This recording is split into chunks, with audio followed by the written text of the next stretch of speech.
Trabalho, né, das vítimas de acidente de trabalho. Por exemplo, lá em Campina, a gente falava desse caso de Campina, falava do caso lá da BR, lá de Cabedelo, e falava de ontem, teve uma fatalidade aqui em João Pessoa, né, ontem à noite. Lá em Campina Grande, o corpo do mestre de obras, né, foi sepultado, ele que foi vítima daquele desabamento daquele ginásio que aconteceu lá em Campina Grande, muita comoção lá em Campina Grande. Eu trago agora a reportagem dele, a reportagem de Dui Borges, não é isso, Júlio César? Vai lá. Familiares e amigos se despediram do mestre de obras Paulo Alves de Azevedo, de 60 anos. O velório aconteceu no bairro de Pedregal, onde ele morava. Além de fazer obras importantes no bairro, Paulo também era reconhecido pela bondade. Paulo era um cidadão de bem demais aqui dentro do bairro de Pedregal. A gente acatava muito, inclusive a gente até disputou uma eleição da SAB ali, que praticamente também foi construída por ele. A outra SAB que tinha aqui foi construída por ele. Pessoa boa, ajeitava a gente aqui nessas casinhas que não tinha nadinha nas casas. Ele ia atrás com a gente, pedindo força pra gente rezar, pra orar. É uma pessoa ótima, boa toda.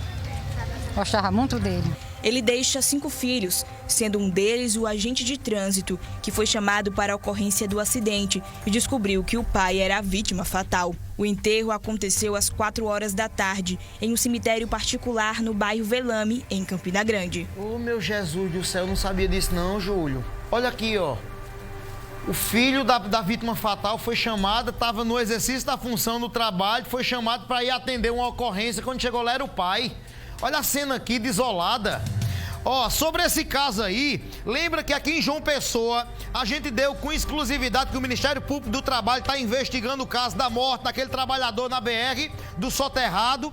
Lá em Campina Grande não está sendo diferente.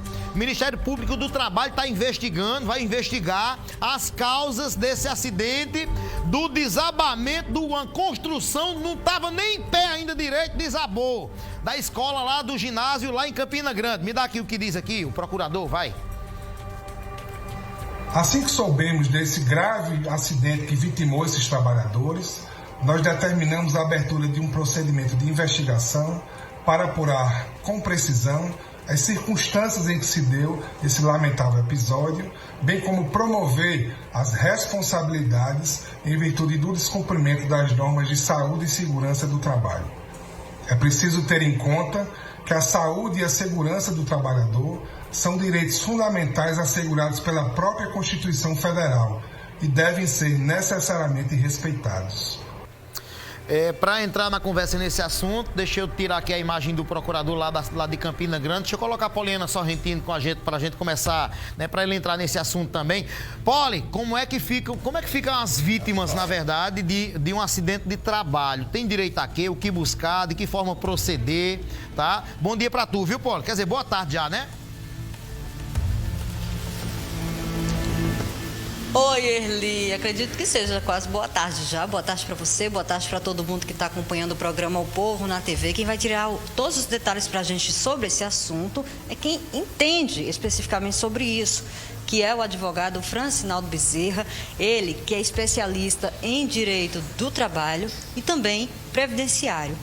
Muito boa tarde para o senhor. Viemos acompanhando nos últimos dias diversos casos relacionados a acidentes de trabalho. Quais são os direitos que os familiares dessas vítimas têm? Qual o primeiro passo que eles devem fazer para solicitar, se for o caso, indenização? Boa tarde, Poliana. Boa tarde, Eli. Boa tarde a todos os espectadores da TV Tambaú. Bem, Poliana, os familiares das pessoas que sofrem um acidente de trabalho, bem como a própria pessoa, caso não seja vítima fatal, caso tenha a felicidade de não ser a vítima fatal, elas têm direitos no âmbito trabalhista e têm direitos no âmbito previdenciário. No âmbito trabalhista, a pessoa que sofre um acidente, tanto ela, caso tenha a felicidade de não ser uma vítima fatal, ela pode ser indenizada, demonstrado o dolo, a intenção ou o dolo eventual, a empresa ou o empregador assumir um alto risco de causar aquele acidente, ou também o empregador sendo negligente, imprudente ou imperito na sua atividade, deixando de ter os cuidados necessários de modo que venha a ficar provado que há um nexo causal entre a conduta do empregador e aquele resultado, e em alguns casos, quando a própria atividade da empresa ela tem um risco inerente suficiente, e aí a jurisprudência também vai dizer que essa responsabilidade pode ser objetiva, quer dizer, independente de dolo ou culpa, inerente ao próprio risco, mas o caso concreto quem vai dizer isso. E ele tem direito à indenização por danos materiais ou também por danos morais. Do mesmo modo, se ocorrer a fatalidade, seus familiares, seus sucessores e dependentes têm direito também a uma indenização, que pode ser por dano material, o lucro cessante, por exemplo, que aquela pessoa deixou de ganhar pelo tempo que não pôde mais trabalhar por ter falecido, no caso dos dependentes, ou pelo tempo que deixou de trabalhar, no caso dela com vida, ela própria requerer essa indenização. Então pode ocorrer indenização por danos materiais e também por danos morais. Dano moral não tem relação com a materialidade, com pecúnia, com dinheiro, com valores econômicos propriamente ditos, mas com a dor moral, com o sentimento de perda daquele ente querido.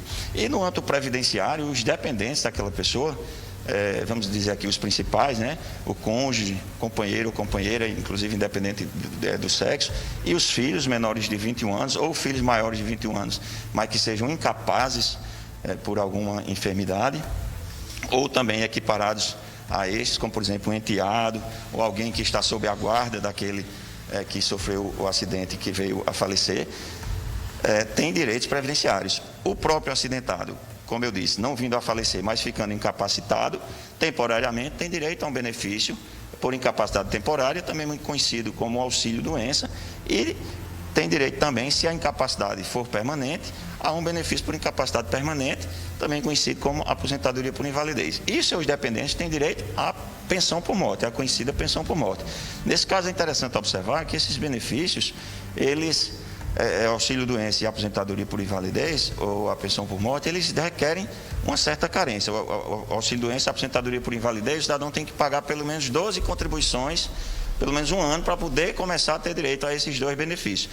Porém, em caso de acidente, não se exige essa carência. Eles podem, de imediato, mesmo que aquele trabalhador tenha trabalhado apenas um mês, contribuído apenas uma vez, e vindo a falecer, já deixa, sim, o direito à pensão. Ou ficando incapacitado temporário ou permanentemente, tem direito aos benefícios equivalentes. Então, estes são os principais direitos, de forma mais geral, que nós podemos dizer aqui com relação ao próprio acidentado ou aos seus dependentes. Tem uma dúvida que é sempre recorrente, é que se é considerado acidente de trabalho quando a pessoa que está indo ao trabalho ou voltando ao trabalho se envolve em algum acidente de trânsito, se envolve em alguma ocorrência ali e acaba ficando ferido. Essa é uma questão que hoje é muito polêmica. Antes da reforma trabalhista de 2017 e a previdenciária agora em 2019, isso era claro, era considerado acidente de trabalho, acidente de trajeto. Você saiu de casa para ir trabalhar ou está voltando do trabalho para casa, aquele acidente era considerado acidente de trabalho. Hoje, não. A reforma trabalhista, em um de seus dispositivos, e junto com a reforma previdenciária, descaracterizou esse fato do trajeto como um acidente de trabalho. É um acidente, tem seus reflexos jurídicos, a pessoa vai ter lá seus direitos, enfim, mas não é especificamente mais considerado um acidente de trabalho, salvo se alguma circunstância de fato que venha a se incluir, venha a fazer parte dessa circunstância, demonstre que aquele empregado já estava no exercício de alguma função inerente ao trabalho e não apenas se deslocando. Mas, em regra, não mais. Como antes era tranquilo, a resposta seria sim, mas hoje a resposta não é um sim mais tranquilo. Hoje há uma polêmica que pode, o entendimento jurisprudencial via a reformular esse entendimento, mas hoje não mais. Doutor Francinaldo Bezerra, muito obrigada por seus esclarecimentos. Boa tarde para o senhor. Tá aí, viu, Erli? Diversas informações para que os nossos telespectadores fiquem cientes dos direitos e a gente torce que não aconteça nenhum acidente de trabalho com ninguém, mas caso venha a acontecer, que todo mundo fique ciente e procure aí a justiça para resolver a situação. Eu volto com você aí no estúdio, Erli. Obrigado, Paulo, e agradeço o doutor Francinaldo aqui, ó, e muito esclarecedor o que disse o doutor para mim aqui agora. Por quê? Aquele trabalhador que foi vítima daquele acidente lá na estrada de Cabedelo, foi soterrado, fazia um mês que ele estava trabalhando. Aí na minha cabeça, meu Deus, será que ele vai ter direito? Será que a viúva vai ter direito a alguma coisa? O advogado, o doutor aqui que entende, né? Ele é especialista em direito previdenciário, ele disse, olha, trabalhou um dia, foi acidente, tem direito. Um dia. Mesmo que fosse no trajeto, até o local do trabalho tem direito, tá? Eu sei que não volta a vida, não volta a vida do trabalhador, mas pelo menos vai deixar a viúva acobertada, o filho, alguma coisa aí, tá? Eita, Júlio César! Deixa eu trazer um assunto